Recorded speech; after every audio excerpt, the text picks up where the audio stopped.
Oh my God! Welcome. Oh, Yvonne got on a red lipstick today. Welcome. Yvonne looking good. Lady in red.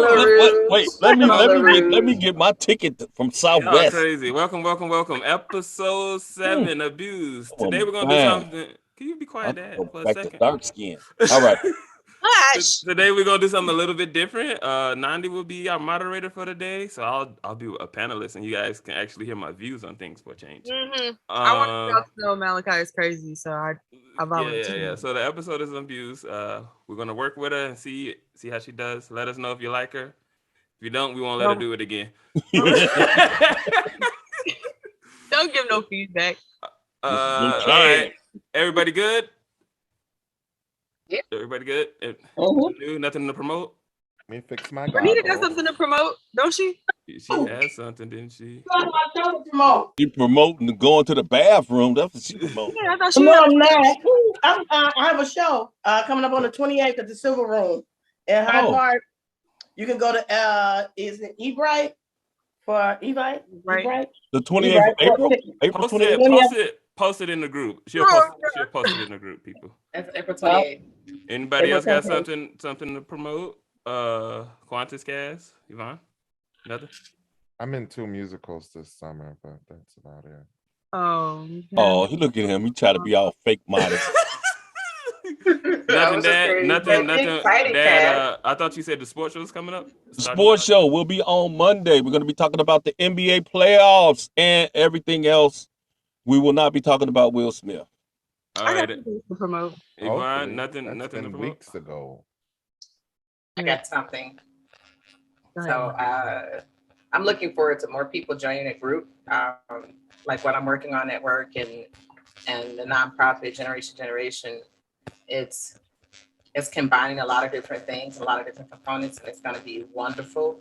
I need more people to like the page, the Art of Black Psychology. You put that in the thing too. Okay. You add that on the page. All right. I don't have nothing to promote. Go ahead. Well, I was just going to promote that I recorded a podcast or another podcast last weekend. It's called Divided Attention. It's for Black women who are neurodivergent, specifically ADHD.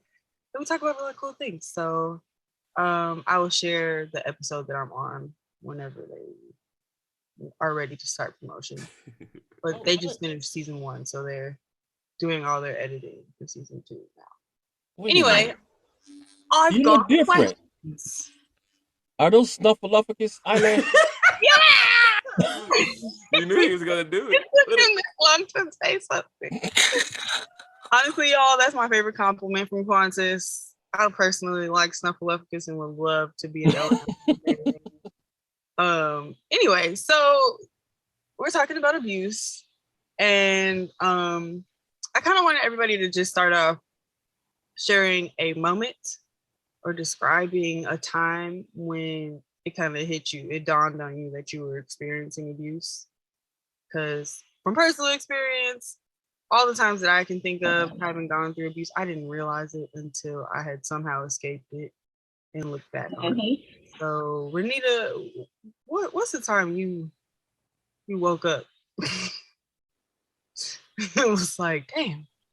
Last night? No, you know what? It happened on the way. You know what, you asshole. It happened on the way home one day. It happened on the way home. I was actually, that's why I vowed never to live with another person in my life. I wasn't homeless or anything, just in love. And by the time I get to his house, I would sit outside the house and literally bite the inside of my jaw with anxiety of having to go in here, and anything could trigger this narcissistic person into an argument that would wind up being my fault. Yeah. And then guess what I realized one day, I don't have to go over there. I have been conditioned to think that this was love. I need to be, and I kept going back. I have a place to live. I kept going back. And it was at the point when we got his and her order of protection that I knew that shit was over. Oh, this is that person. I'm so glad you didn't know more. Yeah, that was when I knew I had enough. Kaz, do you recall a time when you opened your eyes?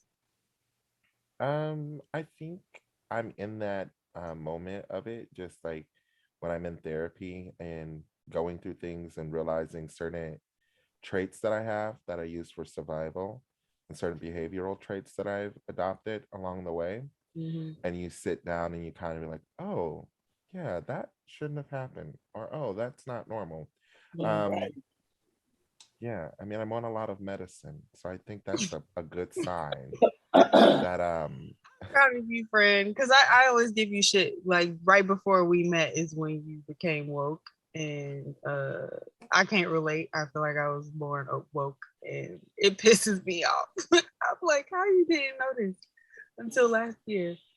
So Yvonne, can you tell us more? You have probably a good insight on abuse as a topic, but do you remember a time when you personally just kind of very suddenly realized that you had experienced abuse?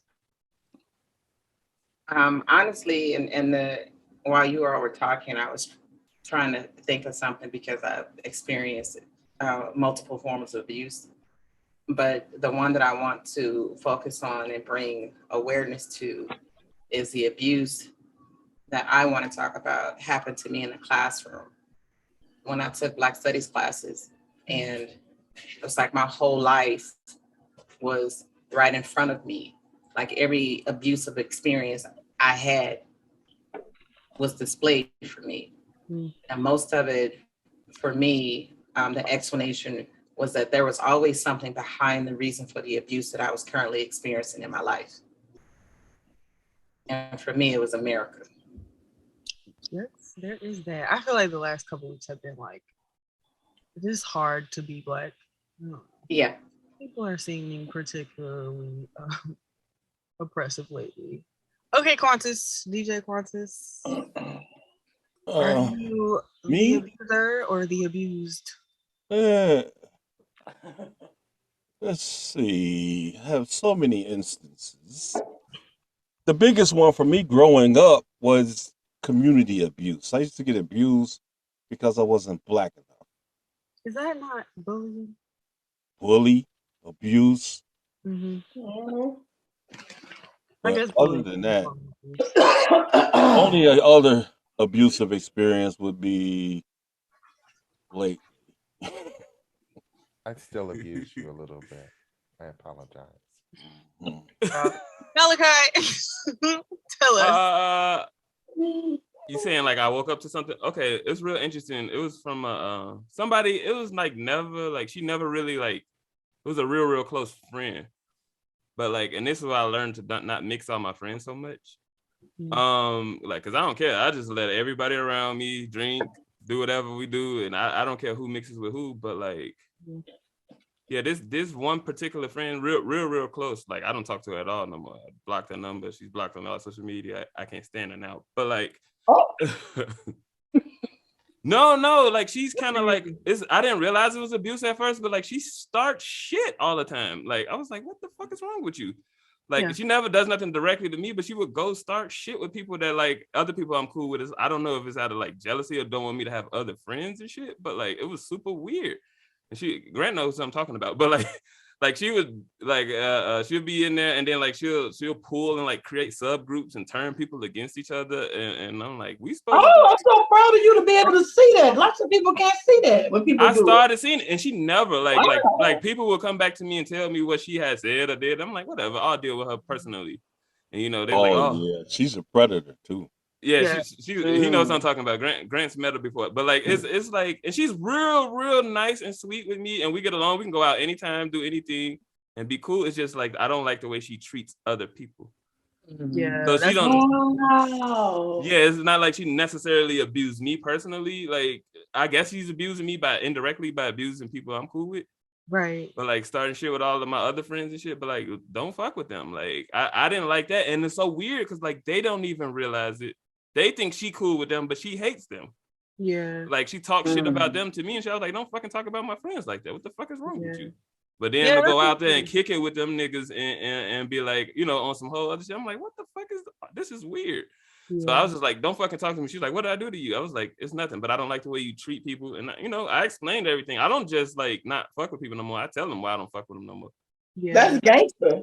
Yeah, and Yeah, I was like, I'm glad that you Well, no, fuck why I with don't me. like do that because Yeah. a lot of people that it's hard to cut off ties, but like that's pretty much. Man, she had been like my closest friend for years, like, but she just didn't mix well with like my other friends. And you like start growing to different shit. Maybe I used to let it slide a little bit more when we were younger, but I'm like, shit, man, I'm too old for this shit. Don't fuck with me. I got other shit I want to do in life. I'm not Wow. I'm not a glad fucking you child. feel Like, yeah, Feel you that. too I feel childish. Like, it's almost like cliquish type Oh. shit. Like, I don't do that shit, man. Like, I don't do that either. yeah. Mhm. So Yeah, my parents are always like, watch how somebody talks to you about other people and what you say Exactly. to other people, because you better believe at some point they're already doing it to you or going to do it to you.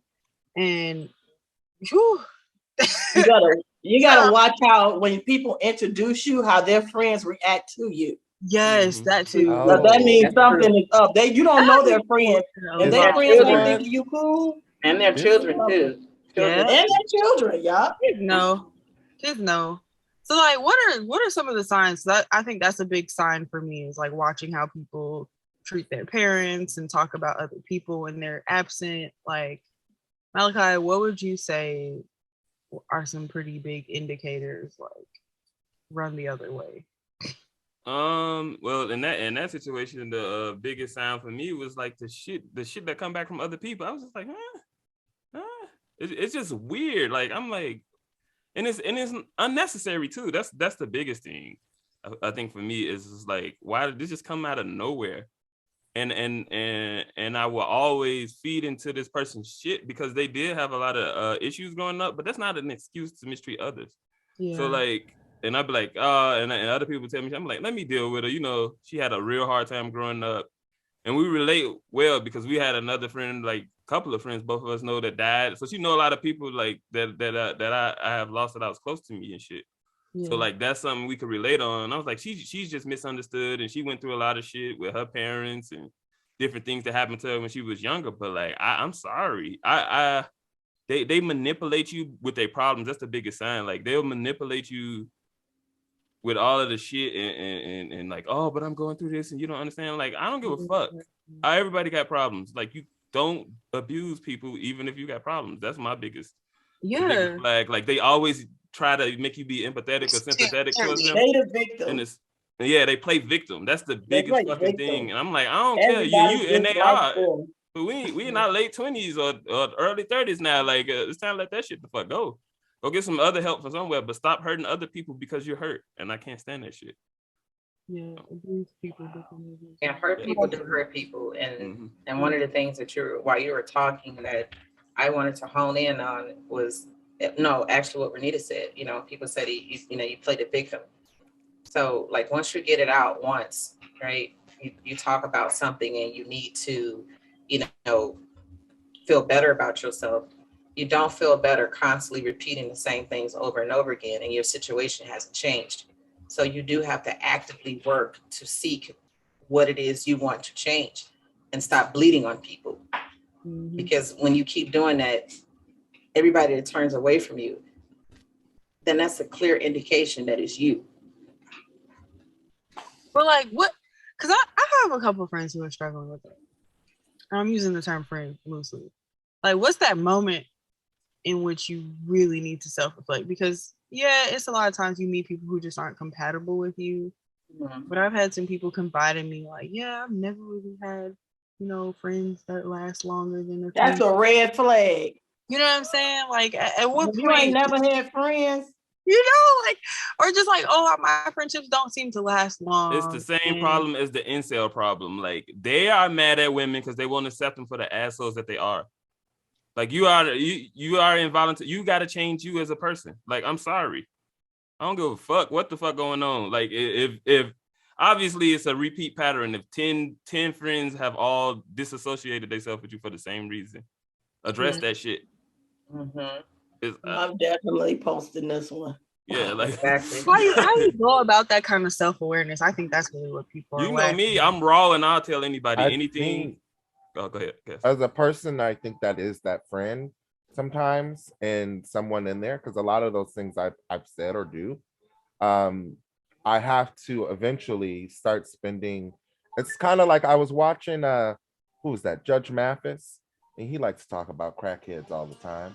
And he was this guy was a crackhead and on the show, and he was telling him that because he was talking, he's like, you still sound like you don't sound like someone in recovery, because everything you keep saying is no one's helping me, no one's doing this for me. And when I started realizing some of those things, like Yvonne was saying, it is you have to work on these things.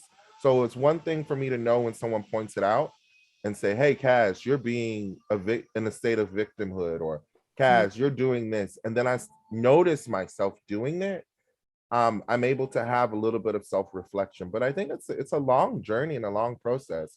That was one of my questions. What do you think abusers and the abuse, do you think there is redemption for them? I think we like to point out a lot about red flags and all those things and running away, but is there any point of redemption for people that deal with this?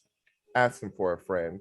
But I think for me, I think there is. I just think it's a long journey in That was my self-healing and everything.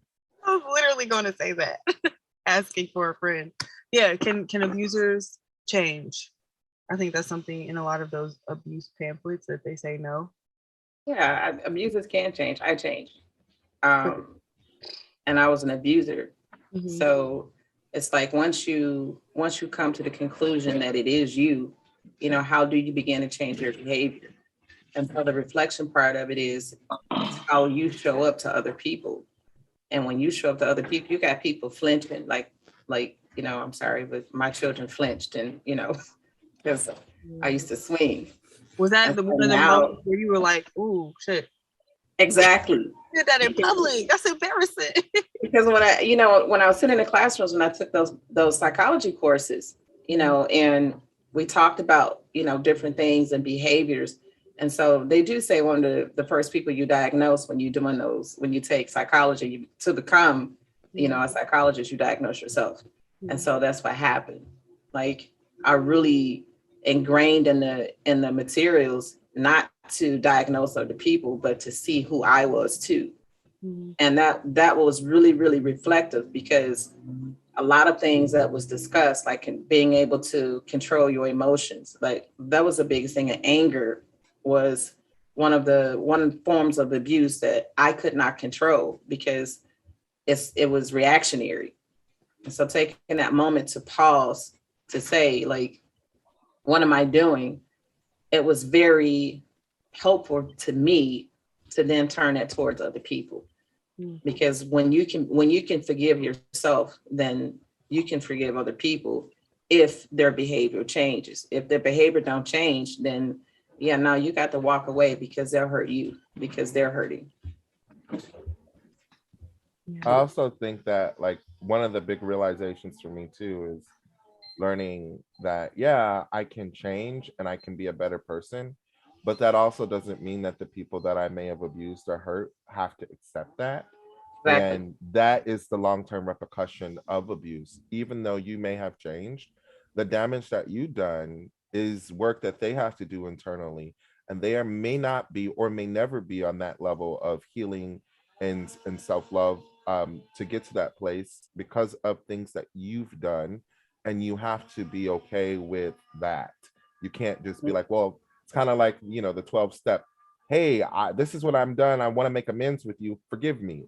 I don't have to forgive you. Exactly. I don't have to let you back in my life. Mm-hmm. And I think that's been something that I've been really focusing on so much, is focusing more on what are the things within my control as a person versus on what I want other people around me to be and do.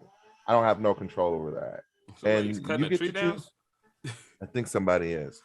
Somebody moaning? No, that's somebody's cutting a tree. I know a chainsaw when I hear it. That sounds like a chainsaw. Yeah. Right. I ain't had sex in so long. I thought that was moaning.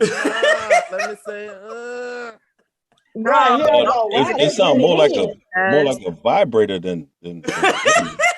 Ain't me. How would you call it moaning? I don't want nobody moaning. That's not moaning.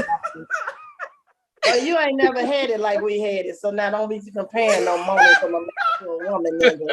What? Don't let me come to Chicago. That's all What I'm do gonna you say. say? Oh, nah. This mofo been to Chicago 3-4 times. So you I know. I obviously picked ain't him up doing each nothing. time. He's You right ain't here doing around the nothing corner in from me. Chicago every time you go, my friend.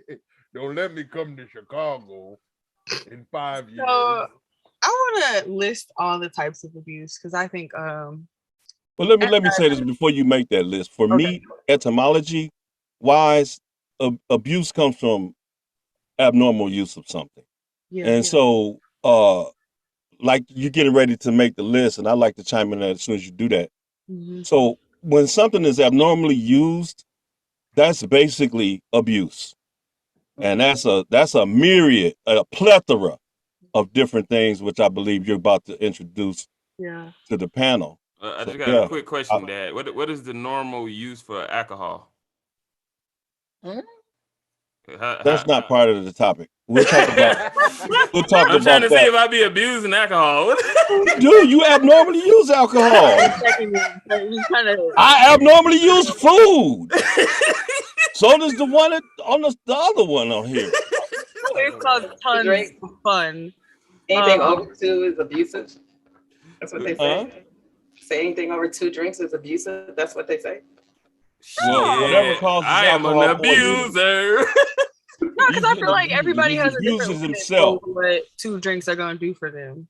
Right. You know? But yeah, Nandi, go ahead and Depends on your introduce the body types. height That'd be good. and Anyway, so obviously substance abuse is one of them. You have physical, sexual, verbal and emotional, mental and psychological, financial and economic, cultural identity abuse, which Yvonne mentioned, and neglect or abandonment, and workplace abuse. That was a big one for me. It's been a real big issue for me. Honestly, researching this topic, I got rid of an abuser this week. So I'm proud of myself. We'll see how long this happens. But I wanted to ask a question specifically, 2 questions, separate questions, but for someone experiencing workplace abuse, how would you escape?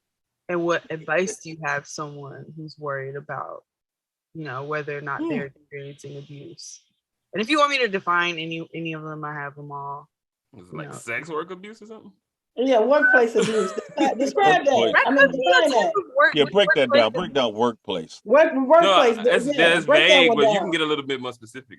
Yeah, I Yeah, know. because I work in workplace. Cook County, and I think I get abused for the time I punch in and out. Talk to me about that. You might want to explain. You talking about like a boss subordinate dynamic, or like you can There's get a lot of abused different types of from work. clients, co-workers. All of that could be under that umbrella, but you're in the workplace and you're experiencing violence or like organizational, institutional abuse. It's Cook County. Intimidation or physical force relating to employment or the employment environment. Okay, I do the workplace. I had a supervisor that blankly lied on me, said that I cursed her out in front of clients and everybody, and she went cold-heartedly hard to get my job, And at first I was like, damn, this chick is really going hard, like narcissistic. She done made up this whole scenario. She didn't put witnesses down, and when the witnesses were asked, they was like, I ain't say that shit. It was just really weird, and it's like the institution was protecting her until I got a police report. That's crazy. Was this non-black? That's the and black. Yeah, she was black. You said non-black.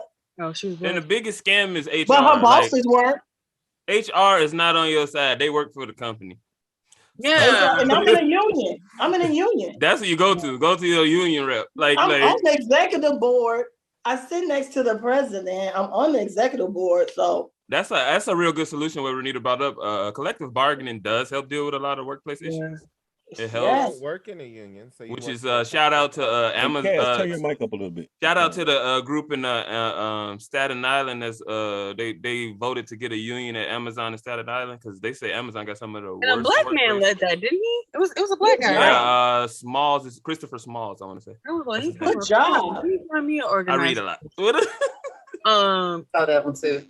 But there's a thing that I want to say in relation to workplace abuse, and this goes for like all forms of abuse. I think when you find that an abuser is trying to be boastful about having changed, they likely have not changed. And an abuser who has changed would want to reconcile and like apologize, but not expect anything of you, because they've acknowledged that they've abused you, and they wouldn't expect anything from someone that they. You want to know what they told me after everything, the dust had settled, and they found out that this person was a liar? They said, "Oh, she will apologize to you," and guess what she did? She fucking resigned. No, that was wow. I Right, you would rather resign. Why she didn't like you? Huh? What she had against you? It's something more to that than that. Maybe I Yeah, look like what you somebody that do. fucked a man or some shit. I don't know. She had something that out. She had it I out can for me. see a few Did you used to bully her when y'all was a kid or something? No, I wouldn't even play with her. She had bad wigs. I wouldn't play with her. Lord. She could never get on the monkey bars with me. No. Oh no. No.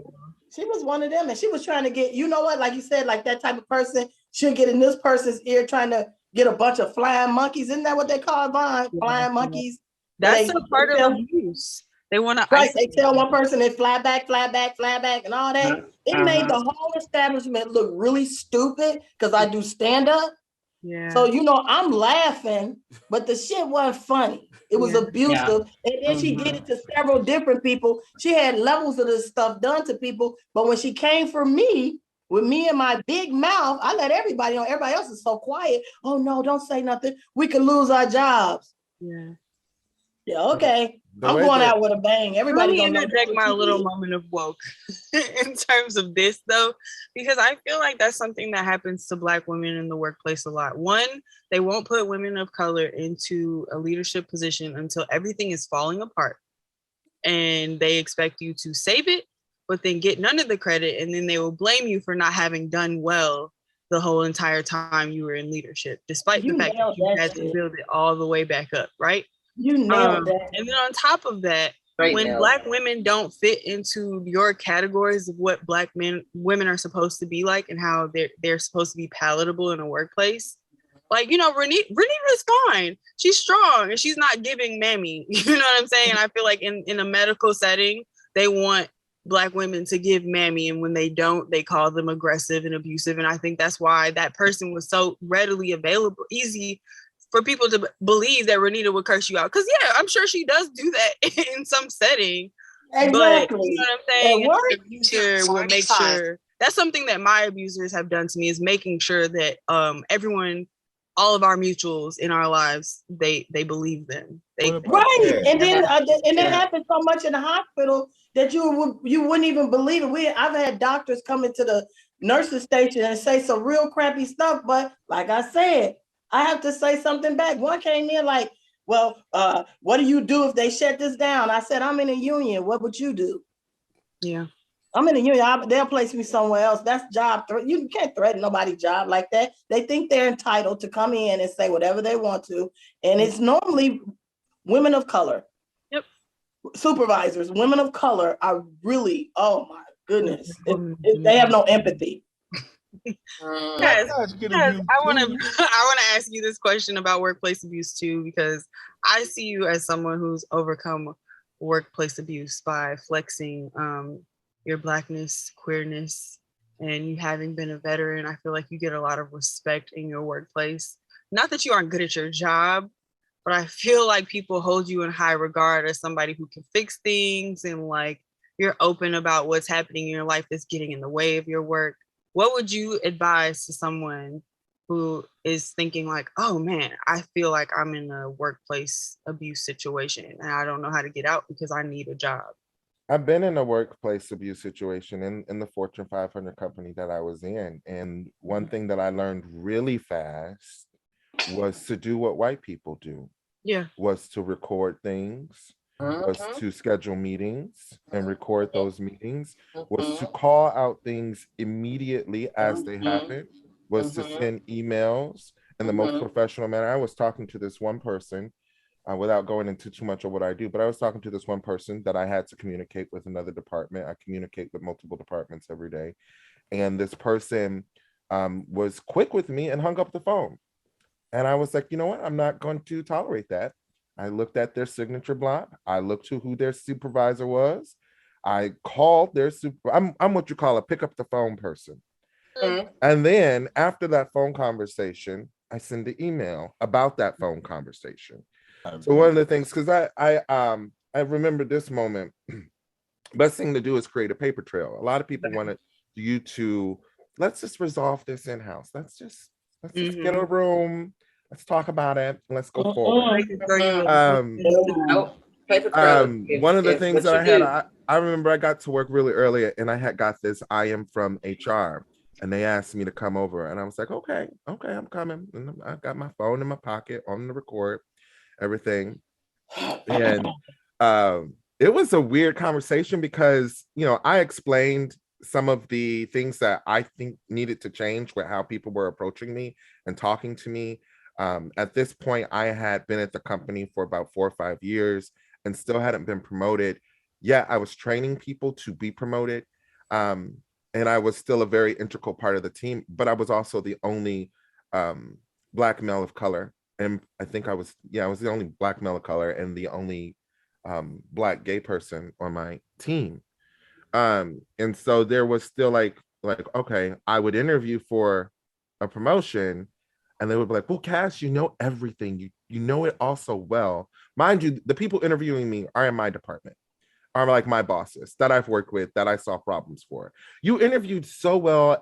No, you know everything so well, but you didn't interview quite as well. And if you were interviewing for another position, they might not promote you. So we're not going to promote you this time. Like peer And that pressure. happened for 4 times before I originally got promoted. But one of the things I was talking to the HR lady and she was in there, she's like, you know what? You sound like an academic and you really, you know, is this the right like field for you? Yeah, And I was just like, that bullshit. I'm I don't like, know how many you're times talking to the person that literally Yeah. last year in 2020, I was awarded the highest award in my company, the Cornerstone Award. So I'm like, okay. So what I would do, I go back and I write that email. But then eventually, when things got really difficult, I called because I got to the place where I was going to quit. I was going to leave. I says, I don't want to be here anymore. I'm not happy here anymore. This is causing me stress. And if you can't give me X, Y, and Z, I'm out the door. Yeah. So I called a meeting with my manager, my manager's manager, and my supervisor. Mhm. And I walked in, I set my phone on the table, put it on record, and I had this meeting. And I said, if you do not change these things, based off of my experience and based off of the things that I've documented that have happened to me, then I'm going to leave and it's not going to be very nice for you. And that's when they said, okay, we'll make some adjustments for you. And so the best thing that I could say, if you're ever in a position where you don't have a union and you're in a Fortune 500 company and your supervisor says some ridiculous stuff to you, ask them to send it to you in writing. Ask them to, if they refuse to send that to you in writing, you send it to them in writing and recap that email and say, hey, based on our 5-minute conversation, based on the conversation at my desk, I'm just recapping what our current expectations are and what my expectations are as an employee. And I found that to be the most proactive way to, it doesn't get rid of abuse, but it definitely keeps people in their place. Yeah. And at the end of the day, I went from being like the most gung-ho because I'm gay. So like, he's the big gay man. So he's just the happy one. And let's put him on the morale committee and let's do this. I said, I'm not doing that anymore. I'm not going to do the morale committee. I'm not going to do all these extra things if they're not going to respect me and get me to where I need to get to. And it came to a point where I say, I'm just going in to do my job and let me cash this check and move on with my life. But at that same time, I've noticed so many things beginning to change in that dynamic. Because some days I'd be looking like, how do I still have a job? because I'm like, how do I still? And I'm like, and I have to remind myself also, I think as an employee, you got to remind yourself that you are also, the way that you still have a job is because you're really good at it and you're an asset to your company. I think we are probably, when it comes to abuse and when it comes to being abused, the abused will diminish themselves more than their abuser will. Their abuser knows that they are a threat and knows how brilliant they can be. So their goal is to get you to think that you have nothing and that you are nothing and that you have to work for these in these horrible conditions. Yeah, I And just you told don't. somebody that at the But bar. Nandi, I want to speak on behalf of the proprietor, the owners. Okay. Employees abuse stuff too. Oh, I agree. Niggas don't show up for work. Take Tell me that, advantage nigga. of the fact. As a nigga that had to hire people, I know. Exactly. And I had to do a lot of shit. Especially family members that abuse the relationship of That's being why part of they the say don't family. hire family. They think they can't get fired. Oh, whoa. Charles never fired none of us. Yeah, he had all y'all working at McDonald's. He had like both sides of the family. Like, we're not gonna speak about that, and don't mention no names no more. We can't speak about that nigga because he committed all kind of abuses in that Stop situation. All right, that's enough. Okay, so that's also leading me into our next topic. But I wanted to conclude by saying that is big advice for me. I would say to any Black woman, Black femme in any field. Not only should you know the trends of your field, but also find a male mentor. And if you can, find the most scraggly looking old white male mentor. Exploit his guilt, but watch how he moves in your field, because you're gonna see how he's being treated differently just because he's a white male and the things that he feels very empowered and entitled to. And I can assure you that you've worked harder and are smarter than that white man and can start asking for the same things in the same way. You just made me think of something, Nandi. We had this like when I ain't gonna name this university. When I was in school, like it was just a lot of Black kids, because this is like a mostly like maybe 3% Black university, and it was like everybody was like talking about how racist this finance teacher was and all this, and they was changing their professions and stuff. Like, we can't work over that. He probably is racist, but like, I don't know. He what the hell just happened? Oh, that's press mute. But like but he would he got real cool with me and like gave me scholarships and shit. I was like, I don't know, man. Right. Like when Black women, stop being hard. Stop trying to do it all. You're not supposed to. He say some sideways shit. He does. These racist. I'm telling you, some of the most racist people. I'll be fine. They'll do some cool shit. They just don't want you to. Because they can. And they don't want you fucking their daughters. That's it. Don't ever forget the most that. racist. You gotta worry about that. I sat with a racist guy at lunch. And he was so he had been written up before for saying the N-word and everything. But the dude did my whole budget and showed me how to save money. And I was like, thank you, son. It's so weird. The racist people are the weirdest hell. They like so nice. So they just racist as fuck. Have time and energy. Because you know what I used to think about? Like, if we could just stop abusing, then abuse wouldn't happen anymore. But I think about people in privilege. And like part of it is they have so many privileges that they get to relax. They get things from people. They get to do things with ease. And so they can be more generous. And so you bet your ass that white man, half of his pride and how he climbed the ladder is because he was being racist. But you can't be sensitive because they're gonna say some sideways jokes. Exactly. But no, getting your budget done for free. Yeah, but then you gotta be like, you just gotta check them. You're like, yo, man. He showed me how to put money once they put you in power, that's when you can start checking. Oh, and you know what's crazy? That same racist dude, he had lived in Philly once. So I went to Home of the Hoagie and bought him a steak and the hoagie. He was like, "Where'd you get this from?" And I had bought that. Me and him, I got real cool and shit. Because after he got me the scholarship, I was like, "Oh, here, I just wanted to get you something." And he was like, "Oh man, this shit is so good. I gotta eat it here because if I go home, my wife is gonna." I was just like, "This." Don't know you had a Black friend. I'm eating Black food. He said he loved those Philly cheesesteaks, and you know, Home of the Hoagie is like the closest place in Chicago to get that style. Them shits they sell called Philly cheesesteaks ain't, but like yeah, the Home of the Hoagie style one is like it's really good. Now I want a steak sandwich. or if I make it for you.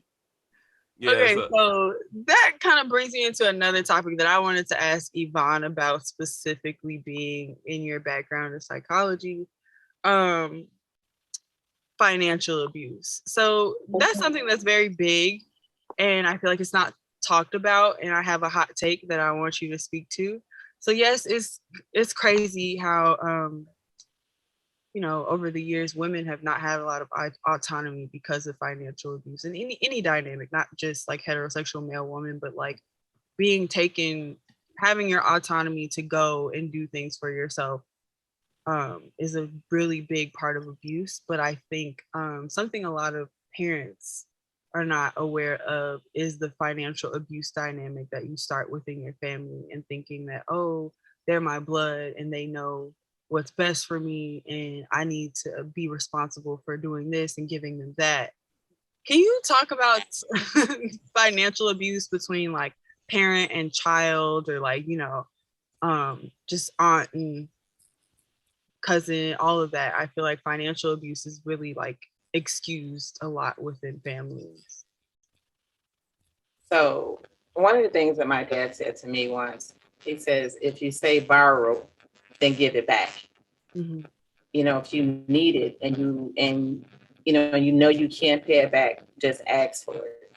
I think the problem is sometimes asking, for financial help, when you need it and you're asking family for it.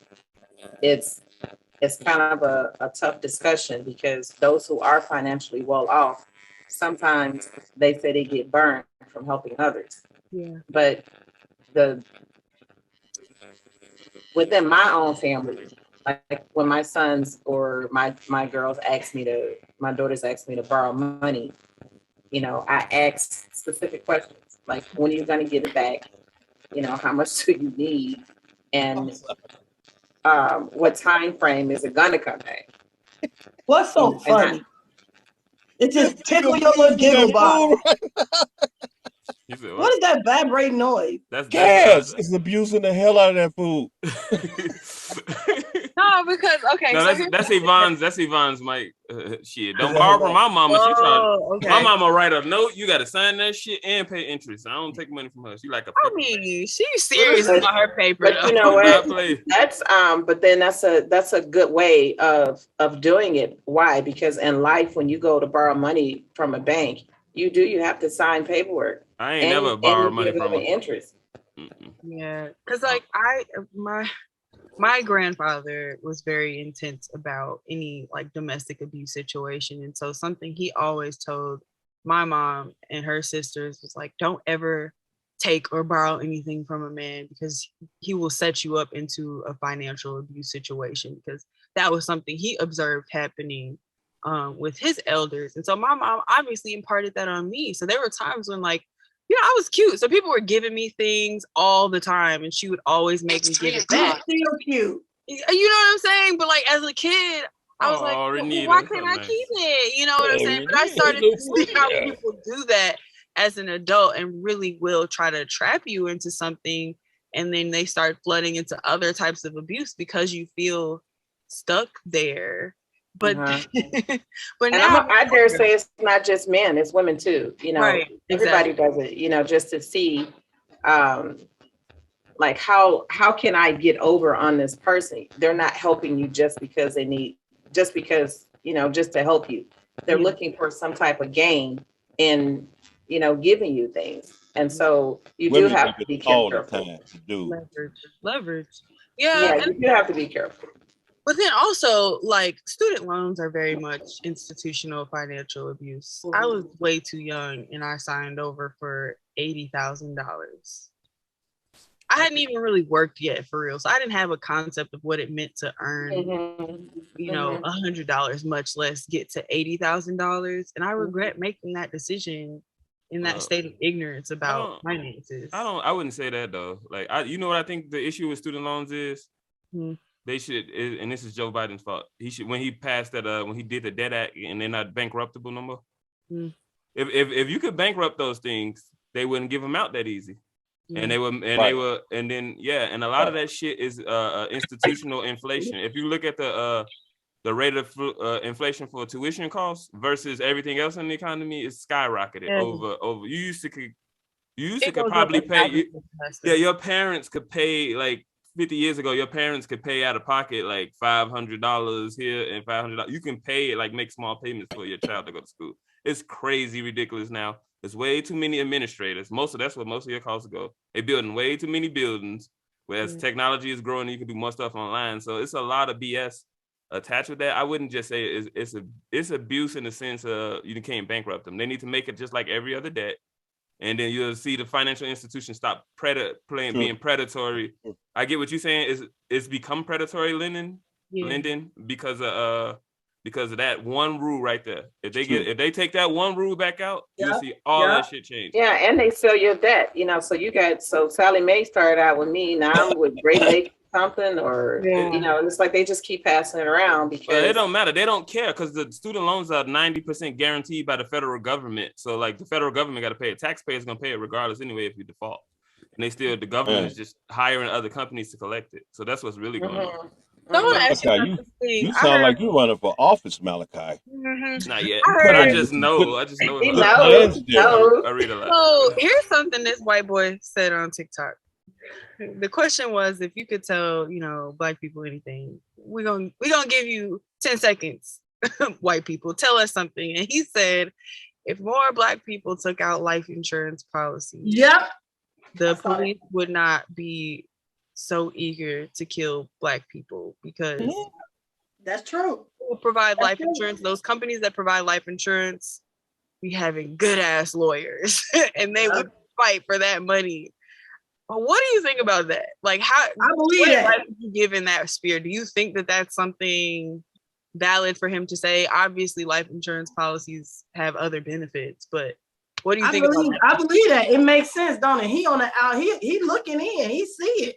He's seeing it from another perspective. Yeah, more people had life insurance. You think they be quick to kill you like that? Nah. You know what I would tell that boy, that white boy? Make sure you got insurance, because if you say that stuff in front of me, you're gonna be dead. That's true though. A lot of I don't want to hear nothing. I don't want no advice coming from that white boy. That's it was a TikTok thing. It was a TikTok thing. It's legit though. We can't stand the truth. Keep your mouth shut, man. I don't want to hear that. Okay, let's explain life insurance first. How many goes? There's only one reason. You can put the exact same amount as you put into a life insurance premium into the S&P 500 and probably make more. You could. But let's explain. The only person that needs life insurance is people that are probably Nandi doesn't need life insurance. Nobody life depends on you do it. You got kids? Probably not. Those are the only people that really need life insurance. That's what it's for. And it's for transferring wealth to children. That's the only thing. It's just a different way without paying taxes on it. It's really for like, life insurance isn't taxed, and you gotta get whole life, not term life, because term life. Whole life. There's levels to the insurance, so don't hate on the term life because it's a benefit. You buy term life, you know you're gonna die soon. That's it. Okay, so because tell us the difference between the whole life and term life. Term life comes to term, and whole life is the one you can take a loan against your whole life insurance policy. Not even a loan against your whole life. You could draw it down and not have. Yeah, you can take money out, take loans against it. It's a different. Don't take no loan. Just draw it down and don't pay it back. The term life is like it might say $100,000 policy, but if you don't die in that first year, then it drops till it depletes. If like somebody hit 80, it has no value no more if they bought it at like and they kicked you out of term life. If you bought a 10-year term life policy at age 70 and you hit 80, it has $0. And now you're trying to get insurance at the age of 80. Yep, you got to get another term life policy that's gonna cost quadruple what you paid for last, and you lose all your money. So we should get whole life policies. Term life is for people that think they finna die. If you got a little wild kid that's gonna get shot, you get sickly. No, the term life. Nobody gonna give me whole life insurance right now. You're gonna keep putting into it term life, and you'll never. They call it term for a reason. It got I'm not talking about term life. You just said if you don't have kids, you shouldn't get it. But I'm 20. I'm not 20 anything. I'm 34. If I don't get whole, I have insurance. So you got a husband. You got somebody else to depend on you. No, but what I'm saying is, I'm saying is, if you don't get whole life insurance early in life, the likelihood of you being able to get it later in life is hard. Okay, financial advisor. Let's talk about that. It's just like my or God forbid you have an accident like my brother. If you didn't have insurance, it gets expensive after 40. If you didn't have insurance and you get into a horrible accident like my brother did in his 20s, it's impossible to get life insurance. But for I'm him saying because a of his person that condition. doesn't plan on having no dependents is what Nobody plans on dying or having But dependents. I The would. goal is to be prepared. I'm Yeah. saying what if you gonna be a Be single man all your life, prepared. Kaz? Don't nobody know you. Don't know that. Listen, You don't if know you're gonna that. be a single gay man without children, you don't got nobody to take But care who of. knows that? Why are you getting a What if I policy? become a latent I want to get heterosexual? insurance. That's What if all I I'm become saying. a latent heterosexual? What if I become a latent heterosexual? You can put and I that have same kids? money you putting towards that premium into the market and make. You can do that, right? You can save up for your How do you own think the funeral insurance right now. companies make the money? They you can invest the you can prepay premium. for your funeral. You sure can prepay. You can even hire the singer right now. What How the do you? It's cheaper. How do you It's even? actually cheaper to do it that way. It's It cheaper to is. keep Tons of fans. Listen, tons of fans. listen. Tell us what Trust you me, think as a about nigga that's on the second half of life. Insurance companies profit zero off a premium. All they do is take the money you put in that policy and invest it into the market themselves. That's how they make their money. I got an insurance that I can take loans out on, so I don't Don't mind. take loans. I'm just telling you how the shit works. I know you take the loan, you just pay yourself back. It's fine. No, you get with whole life, you can draw down. You get a $200 policy, you can draw down, get that money, it'll drop it from whatever it was that you took out. I'm not saying I would have to ask my mom, is it a tax penalty? Is it a tax penalty for doing that? No. I don't know for sure. No, it's I don't know that not. part. Well, anyway, save that for another show. Let Nandi. I take loans out on the 401 and I take loans out on I have a particular guest that I like on for finance, and I just wanted to prompt the tons of fans to kind of get in conversation about that and what you don't know, what you want to know, and like, is life insurance something that people overseas even think about? Like, finance is kind of different globally, and you know, medicine is different globally. So I think that would be a good topic because I am very ignorant about finance related things. You need life insurance, just like you need life insurance if you got lives that depend on you, just like you need car insurance if you got a car. Okay, so like, could I get insurance on my vocal cords and my face if I were like a model as a voice actor? I think that would be what Affleck you can almost find an underwriter that will write insurance for anything if you come up with the idea. Yeah, Affleck writes it for anything. Life insurance for all of my fat because it's what keeps me going. Yeah, you can. Tina Turner did insurance for her and legs. then when I start losing my fat, I can make a claim. Okay. No, because I broke my face at one point, and I was like, damn. You broke. I had already had a modeling career going. Like, was that abuse because of abuse? No. Were you an independent contractor model, or was you getting W-2s?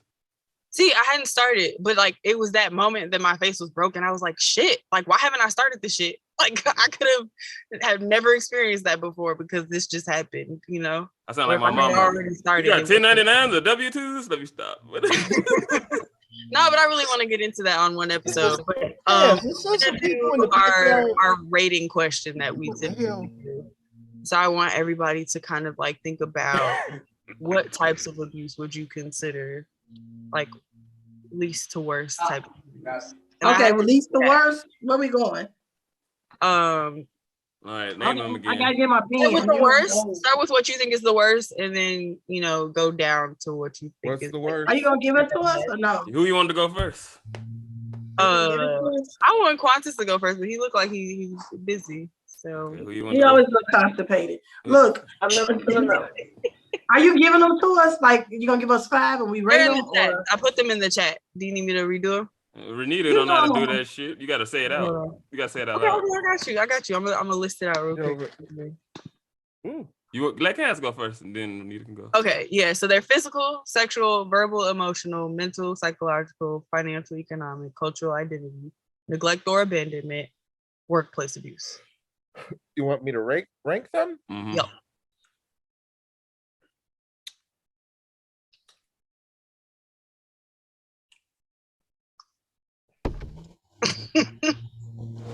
I done got 4. You want me to go first? Wait, how many is there? Yeah, I'm looking at it. I'm just looking in the chat. It's real right there. She wrote it in the chat. Physical, sexual, financial. 13.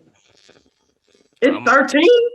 I mean, if we break it up, that's way beyond my ADD. The ones with the slashes, the ones with the slashes are combined types of ADHD. So like verbal, emotional are 1, mental, psychological are 1, and financial and economic are in the same category, and then culture and identity. I say physical is the worst. Yeah. Yeah. Physical is just the absolute worst.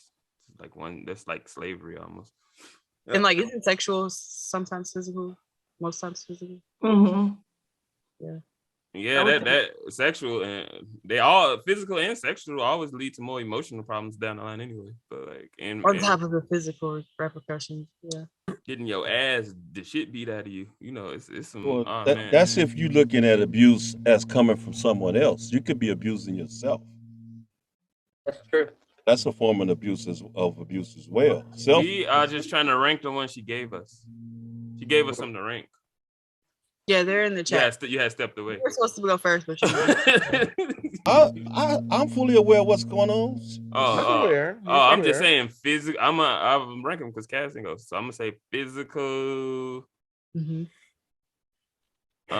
Then I'm gonna go emotional and mental, and then cultural, then financial.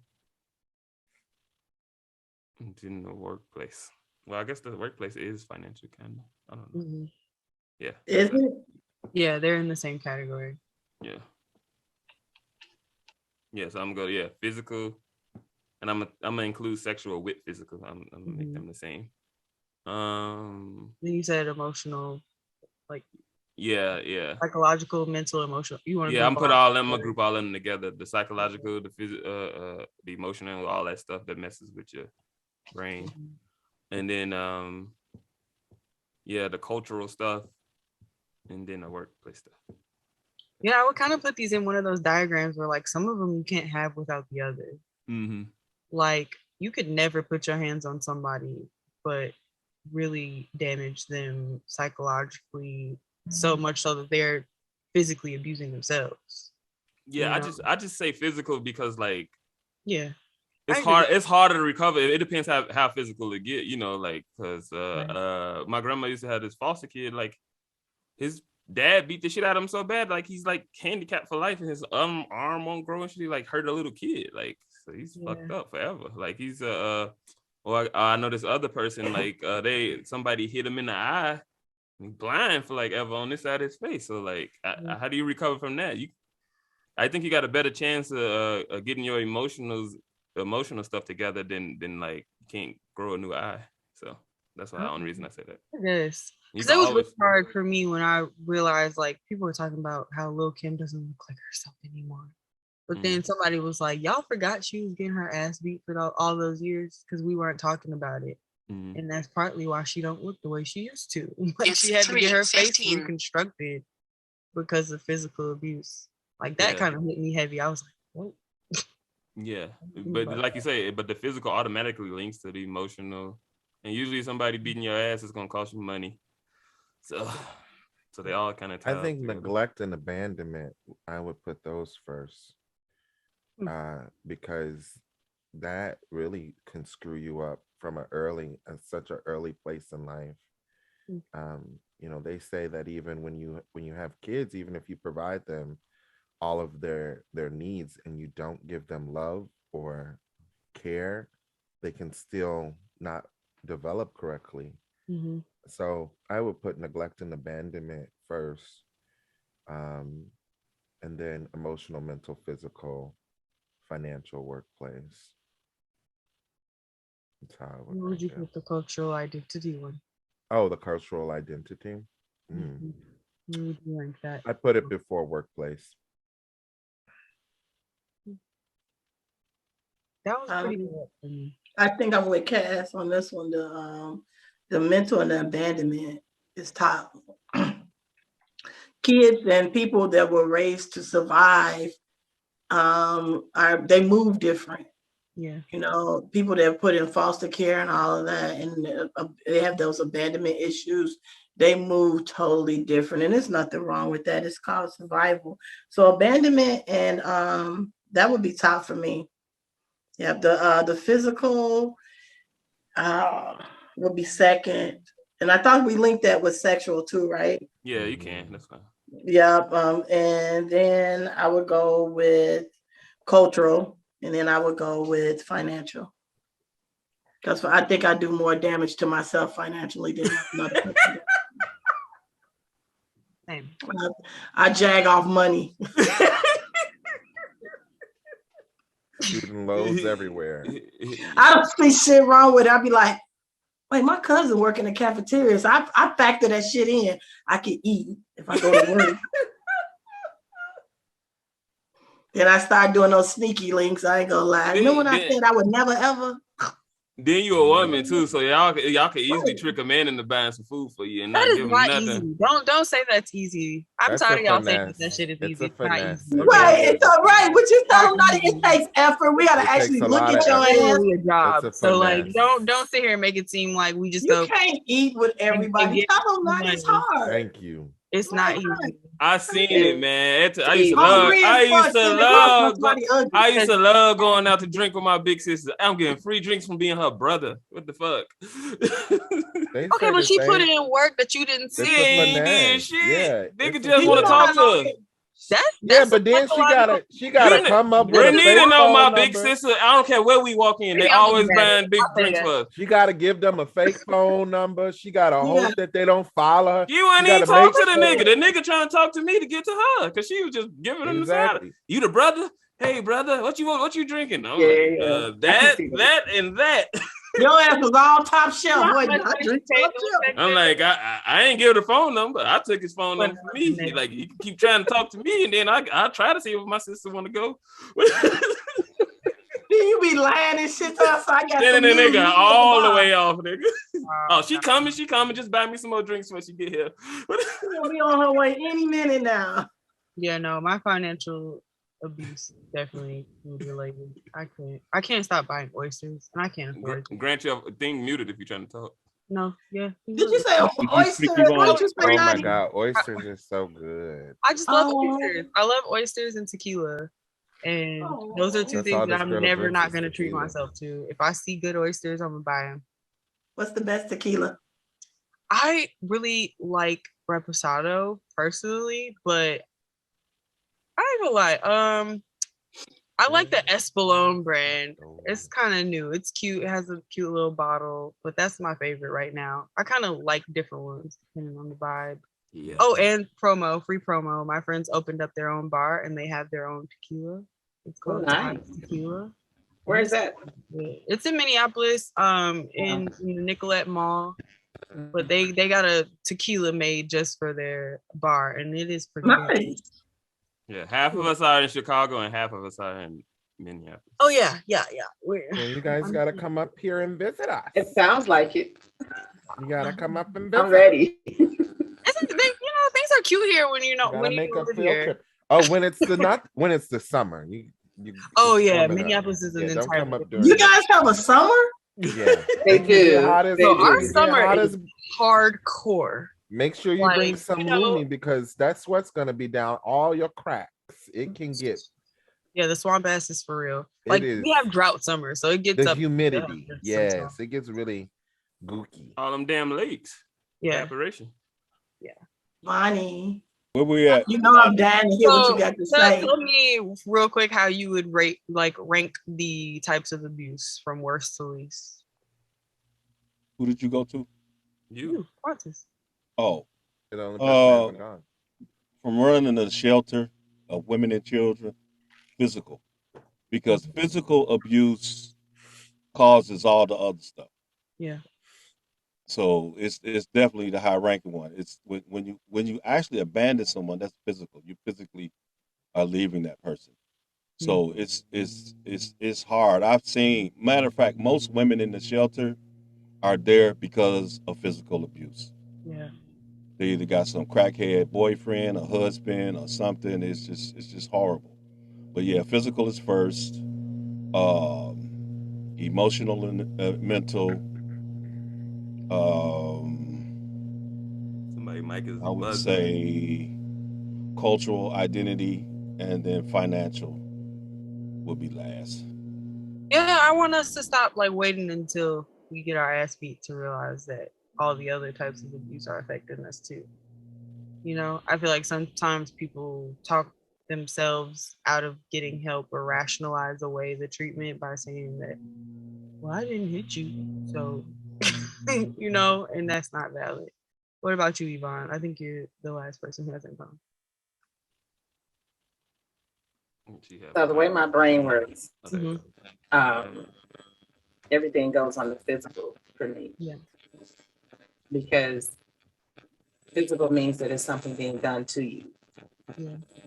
And so when you say physical abuse, all of those things fit under there for me.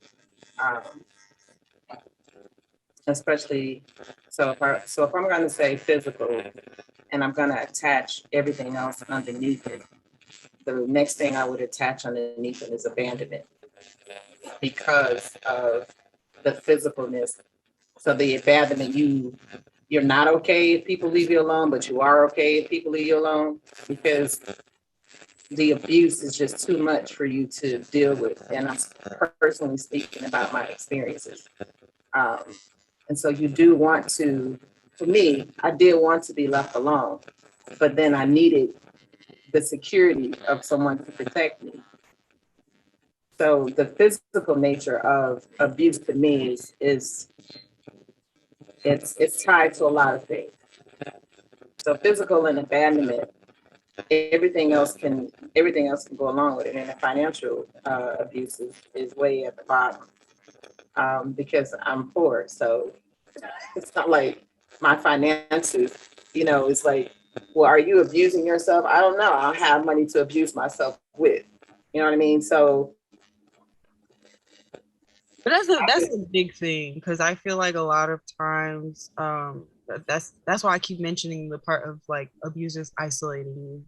They always want to like confront you and get other people to stop believing you and supporting you, because when you are finally ready to leave them alone, you don't have nobody else around you. You have to go and repair all of those destroyed relationships in order to help repair yourself, because you can't be alone. We're like social creatures. You need people at some point, but they've trapped you by making sure that you don't have anybody else to run to, and then you get in this cycle of thinking you need them. Like I've seen a bunch of people be with a partner and like they're paying for everything, and somehow they think that they need that person, when in fact that person needs them, and they had to abuse them to make sure that they would keep getting their needs met.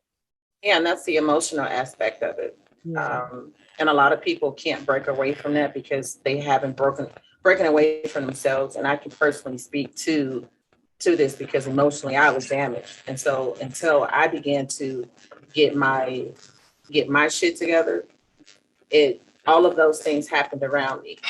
All of those abuses, because emotionally I wasn't intact to stand out on my own 2 feet to say, you know what, I got this. And so once you do that, once that self-love actualizes, you really can stand on your own 2 feet and say, you know what, I got this, because that's exactly what I do now. Yeah. Even though I'm financially, I'm still being abused, but I'm happy because now I know I can change my circumstances. I can bake cakes. I can, do a whole bunch of different things. And so now my income can be supplemented, and I know how to work with people, and I know how to do all of these different things. And so that financial aspect of it is last, because physically abuse happens to people who are not emotionally aware of themselves. Mm-hmm. Mm-hmm. Quantis, I got a quick question for Quantis. Mm-hmm. Before he fall asleep. Is there such thing as spiritual abuse? You being a spiritual person? Of course. How does that work? Well, I've seen that. It's not really called spiritual. I guess it would fall up under that category, but church abuse, religion abuse, yeah, of course. So like, Wait, quick question, Kaz. There's a lot of manipulation, control. Mm-hmm. Quick question, Kaz. Is he's working on me? Is that a form of abuse? Because I hear a lot of Christians say that shit, and they ain't changing. They still at the bar, they still drinking, still getting fucked up, and still sucking dick. I don't get it. He's working on me. That's a form of abuse. I know And them you know what? The working on me part is actually you. Them pastors do all of them kind of abuse. They're gonna abuse your wallet. They're gonna shake you, lock the doors until y'all fill this offering bucket. Y'all there are some ministers like that. And then they let the women. They do the sexual abuse. The priests doing the little boys. Ooh, the church It's got the all Lord's the abuse. word. Don't do that. It's the Lord. But those are individuals. Those are individuals. Yeah, that's a lot of abuse in the church. Yeah, I've seen a lot of people pose as like spiritual leaders in order to abuse at one time. And that's that. I was actually just listening to another show about that. Where It's 3:30, by the way. Yeah. Oh damn! I gotta come on. That's a good topic. Then so I guess my last question wasn't a question, but like I just wanted to bring attention to like people who engage in like elder abuse or taking advantage of people who are disabled. I hate that. Yeah, that's like the lowest of the low.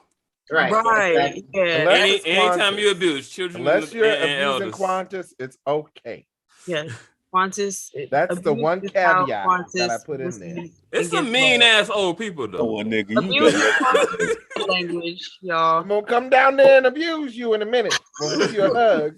Give them all a hug. Give them a hug for me. It's some mean ass old people though. There's some. I feel like. But they earn the right to be mean. I don't like to see old folks. That's why you have to be careful putting your elderly in the old folks home, because there's a lot of abuse in there from the nurses and stuff. It's a lot. It's a lot. To me, the elders ain't as innocent as the kids. The kids are the most innocent. Them elders. No, but you know what? They gotta. It's trending now. Abusing elders, but the disabled. That's the that's it's a disabled community, because I'm just learning, like, even with my disability, I've just recently been hip to like people with my disability being abused and taken advantage of, and I didn't ever think about that. You know, like I don't. But like I've seen people exploit the fact that I can't remember shit. You know, like I can see how it would happen, but I had never considered it until it came up on the other show that I was a guest on. And it made me think, like, yeah, there's a lot of people out here who are vulnerable for a variety of reasons. Is that why I hear the time? Yes, I keep telling y'all that. Y'all think it's just for blind people. I literally have time blindness. Time blindness. I told you. If I get what is engaged, that? Okay, so if I am engaged or focused on something, generally I don't have a great perception of time passing. I don't have great interoception, so I don't always like feel that I'm hungry and know that I need to eat. Or, you know, if I get really focused on something or engaged, I don't pay attention to the time. I so do that. all of my devices tell me what time it is every 15. It's 3:20. I've gone days without eating because I get too focused. That's easy to do. I got engaged in a conversation with a colleague yesterday for like 6 hours. Yeah, y'all make it up. Man, come on. It's not made up. I know who don't forget to eat. I know who don't forget to eat. And I mean, scatterbrain self will sit there. If you were to take away a clock from me or my ability to like look at the time, you could easily exploit that. You just put me in a studio and I would keep going and never really realize it until I started to get to like, okay, I'm so hungry that I'm not even thinking right. My mom's like that. My mom is like that. I'm like that. That's normal. Yeah. No, your mom is You're not supposed to do that. What do you call people that don't got no direction? Don't know direction. Oh yeah, I'm directionally challenged as well. I told you she named everything my mom. My mom forget about what time it is. It'll be. I can't, man. I can't. I don't know if there's any like psychological connection. I know that it definitely is related to my Lord Jesus disability, but like come get me. People aren't as bad as can't no more. I know you're not talking with your scatterbrain ass. I can't. Save it. I wish it weren't the case. I'm a savant. Are you crazy? Scatterbrain. Quantis has a photographic memory, everyone. No. But it's so I want to pose a question while we're discussing this. So what is it okay if we just be though, without, you know, all the time constraints and looking at the clock and then being, you know, just super detailed to the point where You know, you got everything mapped out, because I do that just for meetings. But, you know, once I start talking to somebody, there's no time frame. Right. I don't like to put a rush on And I discussion. love it. You know what I the love problem to is? get myself People don't at grow time. their own damn food, because you couldn't miss no time or you wouldn't eat if you didn't have your harvest and you feed your cows Here's and what shit. I'll say. Wait, Yvonne, isn't that like abuse to you? Yeah. I mean, wouldn't that be abusive to you, Yvonne? Because your time is money. I'm with you, Grant. I'm But done. it's all, I think Yvonne, to I'm that, time blind. to that, No, have the I don't know how the hell I'm going. North, south, east, west. I'm directionally challenged. you know, Oh, I can't wait What until you the have. hell? I cannot wait until you have Oh, your senior moment today. Quantis, I can't wait until you have your senior moment, and I'm gonna abuse you for it, okay? Here's what we're talking Senior about. moment. Out At of least he line. became a senior before. What is Nandi gonna do when she become a senior? Oh my God. I might not make it that far. She gonna have. The she gonna nigga have one old of them already. Yvonne's question, y'all. Let me Say, answer "Oh, Yvonne's already." question. So, like, Will dye your hair gray. I do. I want to. I've been thinking about it. I'm trying to figure out the best way to do it for my hair, but that's how I want. Gucci my hairs hair are to probably look. gray. I really want to look. I want to Stop look it. over Fox, but no. So, in response to Yvonne's question, I will say this: you still have the autonomy to be intentional about, you know, spending 6 hours with somebody, but also that is why in the neurodivergent community we say that there's nothing wrong with you. We are addressing ableism in the world. And yes, I could just flow with everything. And there have been times where I've set my life up so that I can do that. But because of capitalism, that's just not realistic. So I need to be on top of things so that I can make it. And even with Yeah, my that's relationship, early forms people of get tired of me being late or just not showing up or forgetting, because I will definitely fall asleep and you're like waiting outside to pick me up. You know what I'm saying? So it's like this perception that you have to be going and doing, and that's kind of societal. And we start to think of people who aren't able to go and do as well as others as a problem. But really, it's our this judgment. nigga senile at 26. It's senile. It's not senile because you know that I'm smart and I The know early forms of senility. it's not. It's not. But we can talk about that another time. Please watch. What the hell you think people that got Alzheimer's? They don't know what time it is. They don't know what day it is. They time blind. I'd be scared I'm gonna get the timer. Also, at some point this month, it was Sexual Abuse Awareness Day. So I can't, man. I can't. Be aware. I can't. Happens. And it's Well, volunteer month too for I children. need you to stop saying you can't, and I need you to say that Stop you it. can. Stop it. Stop Stop it. it. You can. I'm Richard Simmons blind. I don't want to hear that. I'm gay Yes, blind. You can. I'm You gay can blind. do it. That's my You new can do thing. it. You can I'm do blind it. to gayness. All right, that's All right. we're gonna wrap it up. Yeah, Any it's really nice to last see you things over. from anybody before I cue the outro? I love you, and I just want to say again, yes, Please. you can, Quantis. You Listen to can. Divided Attention podcast so y'all can understand my perspective. Understand what? What time it is? It's not just me, other people experience it. And I think a lot of people can benefit from those kind of conversations.